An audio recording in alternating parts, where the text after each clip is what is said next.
Hey guys, Alpha J here, and I decided to start off with one of the many episodes that sparked my interest in reviewing animation. This episode, upon the very first viewings, truly annoyed me, and I wanted to know exactly why. So with that being said,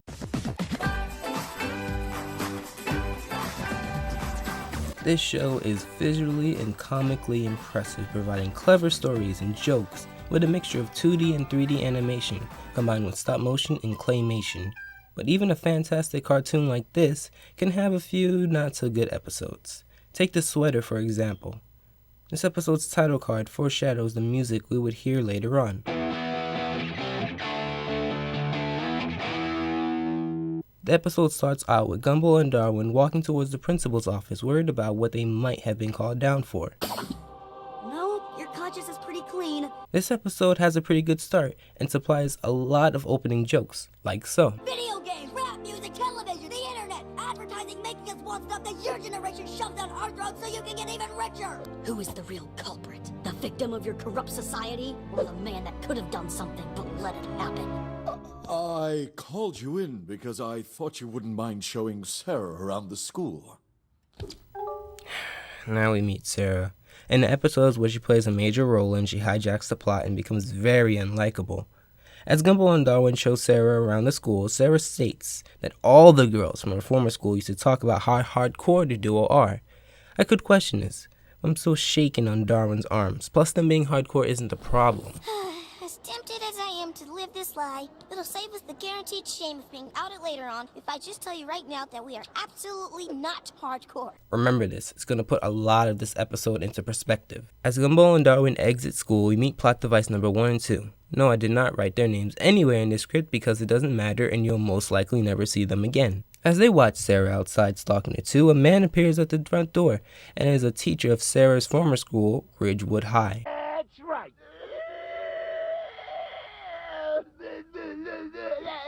He also plays the ignorance game as well. I must assume that the family, especially Richard, are away, and that Sarah either told the teacher or worse, he was also following them. That brings many questions. As the show rolls on, Sarah moves farther into the unlikability region. So, you thought you mouthed off to Coach about being more hardcore than us. You got some nerve, you Neo-Maxi Zoom dweebies. Okay, dude.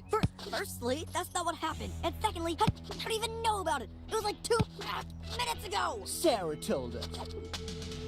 Despite this episode's fatal flaw, there are some clever lines. Where do you think these guys are coming from? They look weird. This line is pretty clever because the antagonists weren't originally designed to be humans. And then this episode dives farther into the ignorance game, and I mean unrealistically far. Attempting to approach someone of authority, it falls flat and shows that the plot is more important than making sure your characters aren't hypocritical idiots. In short, Mr. Smalls, a non-violent, peace-loving guidance counselor, encourages violence, and later the principal does as well. Well, all I can say is, if there were to be a fight at 4 tomorrow, I would probably be in this office listening to loud music with the blinds closed. Wait, are you actually telling us to fight these guys? No. No counselor would condone such a thing. I mean, think about it. All your friends, the people who work very hard to give you an education, all of this you shouldn't fight for.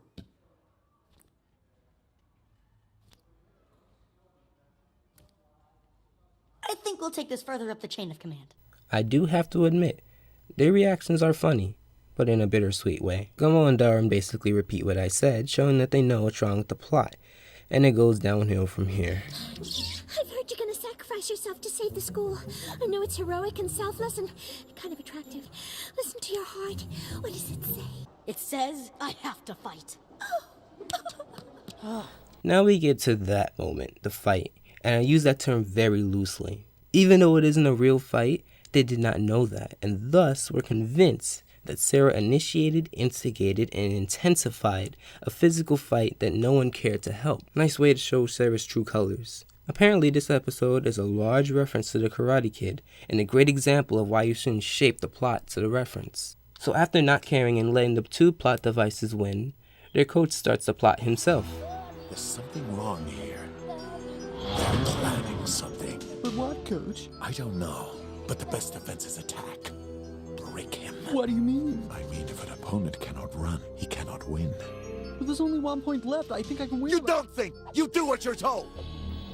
This reveals a lot about the coach, and it solidifies my argument about the two being plot devices. Notice I never ripped into these two because of this moment here. This do as I say, not as I do, total tearing-esque line reveals a darker side to this episode and questions the intentions behind these two. Now, if that isn't a creepypasta, I don't know what is. Is there anything you can do, sir? He'll never be able to live his life if he doesn't finish this game. Yeah, I will. I'll live just fine. No, if I don't heal you and you don't finish this fight, you will never find balance. Seriously, what is there to like about this rotten cone? She should not be annoying to the viewer. I could nitpick about how there's no official regulating this game, but I'd rather show how Sarah's looking at Gumball's bruised moneymakers. The episode's cheesy level cranks up to 11 and ends with a cheesy speech and a cheesy freeze frame. Alright, let's just get this over with, please. I'm sorry. Maybe you didn't win this match, but you showed your courage. And for this, I give you not a trophy, but something much more important. I give you my respect. Come on, give me 5! There is visible problems to this episode, and the characters are unlikable, oblivious, or a deadly combination of the two. However, the jokes are spot on, and one can argue that the cheesiness can be humorous at times.